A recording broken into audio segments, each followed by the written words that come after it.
नमो बुद्धाय. सप्रेम जय भीम. जय शिवराय. जय संविधान. हे जे बोलण्याचं स्वातंत्र्य आहे ना मित्रांनो, हे डॉक्टर बाबासाहेब आंबेडकरांनी प्रत्येकाचं मत व्यक्त करणारं अभिव्यक्ती स्वातंत्र्य दिलं आहे आणि हे भारतीय घटनेमध्ये समाविष्ट केलं आहे.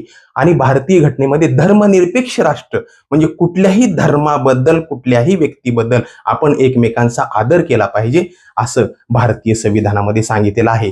आणि तेच अनादी अनंत काळापासून तुकाराम महाराजांनी सांगितलेलं आहे की टिळा टोपी घालून माळ म्हणती आम्ही साधू. बघा कसं आहे, कारण आत्ताच्या या ताज्या ताज्या उदाहरणाला कोणता तरी बाबा आहे ना, खरात बाबा का परात बाबा, त्या बाबानं बरंच मोठं कांड केलेलं आहे. आणि त्याच्याबद्दल तुकाराम महाराज असं म्हणतात की टिळा टोपी घालून माळ म्हणती आम्ही साधू, दया धर्म चित्त नाही त्यास जाणावे भोंदू.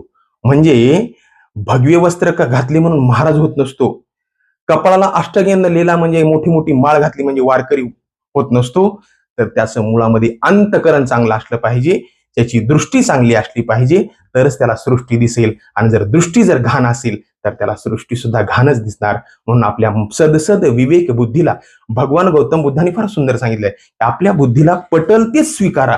तुमच्या बुद्धीला घासून पुसून तर्काच्या गोष्टीवर विज्ञानवादावर तुम्ही आधारित राहा, तरच तुमचा विकास होईल. अन्यथा तुम्ही अंधश्रद्धेमध्ये जर गेलात तर तुमच्या आयुष्याचं वाटोळ होऊन जाईल असं सांगितलेलं आहे. म्हणून प्रत्येकाने विज्ञानवाद स्वीकारायला शिका.